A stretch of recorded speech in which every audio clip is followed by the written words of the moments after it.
For Paul Beshenivsky, the only question that mattered was when would they be arrested.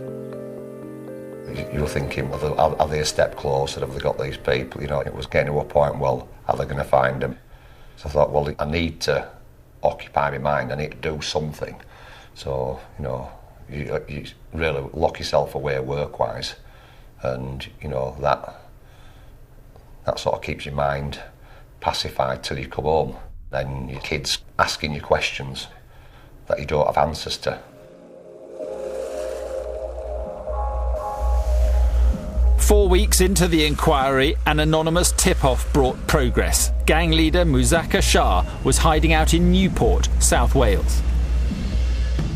It then came to our attention that in Newport Dock was a tanker that was about to sail in the next 48 hours to Pakistan. Our fear was that Shah had got to Newport and was a stowaway on this ship, ready to sail off into the sunset back to Pakistan, never to be seen by us again.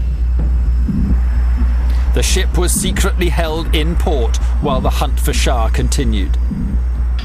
Our inquiries had identified 3 or 4 houses where we believe Shah was. An armed cordon was put on the addresses, and then obviously it was knocking on the doors, loud hailers, getting all the occupants out.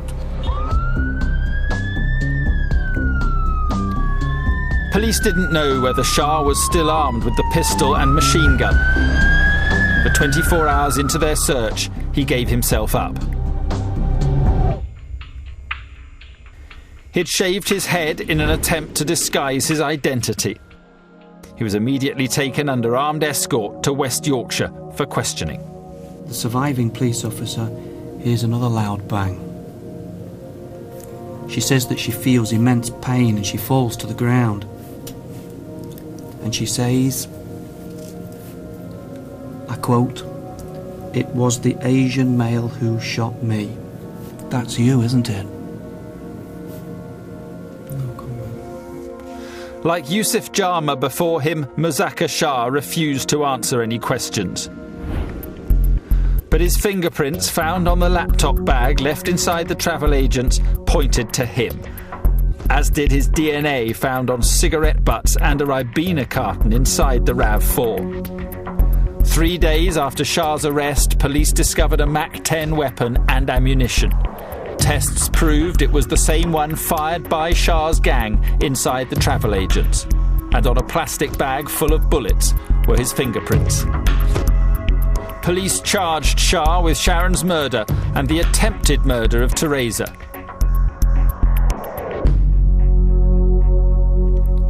For Teresa, it was comforting to know that the man who had killed her friend was now behind bars.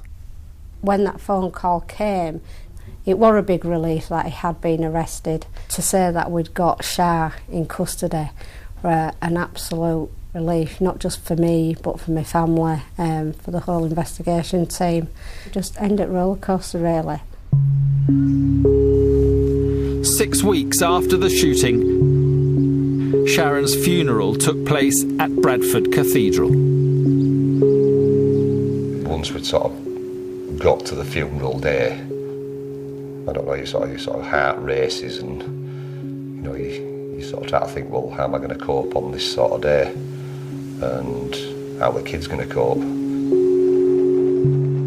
It wasn't easy. I walked behind Sharon's coffin because I wanted to say goodbye to her respectfully. Every officer that lined the streets that day wanted to be there to give Sharon the send-off, the funeral she deserved. Sharon's team carried her coffin. Among them was Matthew Scott.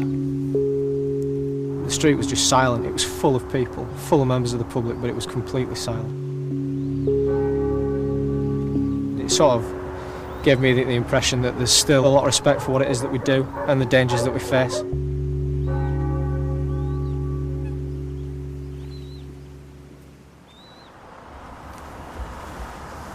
Sharon may have been laid to rest, but the hunt for her killers was not.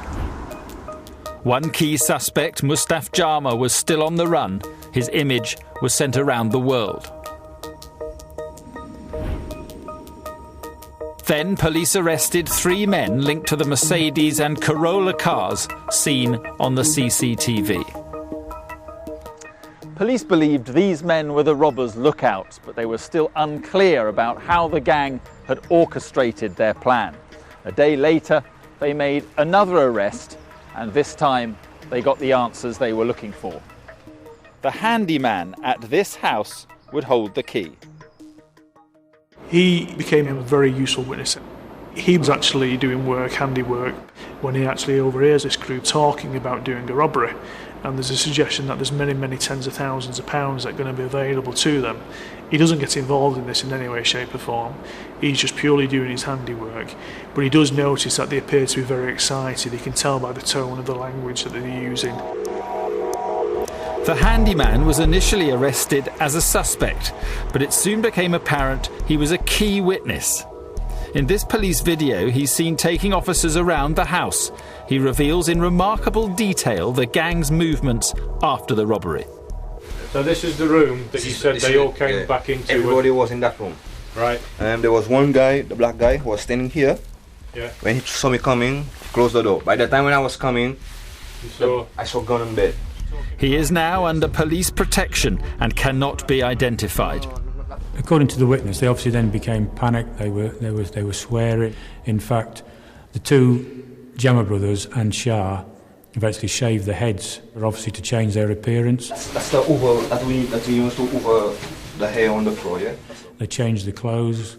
They took off the business suits and jackets and shirts. You've asked us to open a wardrobe where there's some clothes. There's 3 suit jackets. One of the Jama brothers said to this witness, "Go and get some white spirit," and they went outside. So this is where you saw one of the people burning some clothing and some shoes. Shoes, clothes, long trousers.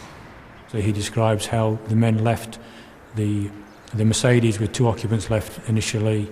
One of the Somalians left in the RAV4. Another one got taken to the railway station, and then 3 other people left in another car. I've got to take hold of you now, and you can tell me. We've got the complete picture now. We know where they all came, we know what they've done, and where they left. With the help of this new information, police pieced together their case against the 5 gang members they'd caught. But there was one man missing. The hunt for Mustafa Jama was still on. But had he fled the country? And would they ever catch him?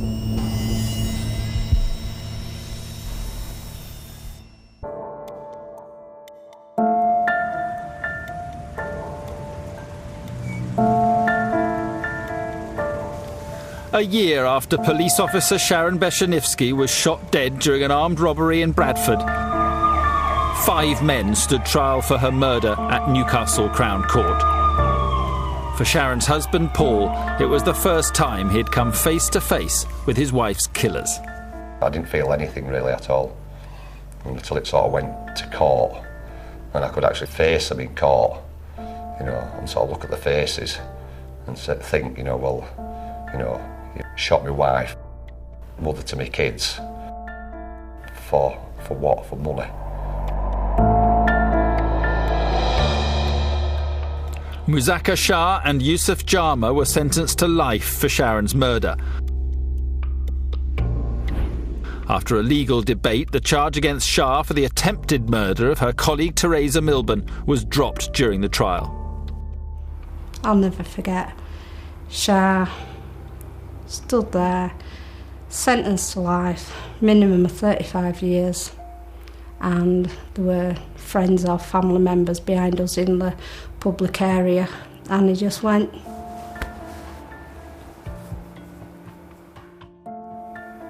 So proud of himself in killing someone. 2 of the gang's 3 lookouts were found guilty of manslaughter. They also received life sentences. A 3rd was convicted of robbery and sentenced to 8 years. With 5 of the gang behind bars, Teresa bravely returned to the beat in Bradford, and Paul tried to get on with raising his children. But both knew the story wasn't over. One of the key suspects, Mustafa Jama, was still on the run. He thought he was beyond reach. Detectives in West Yorkshire believed otherwise. We had strong intelligence suggesting Mustafa Jama had left the UK and had actually returned to Somalia. And that was really disappointing because we tried really hard to find him whilst he was in the UK. He was the third one that had actually gone inside the travel agents. He was the one who had been involved in the robbery itself, and he was the one of the group who shot both officers.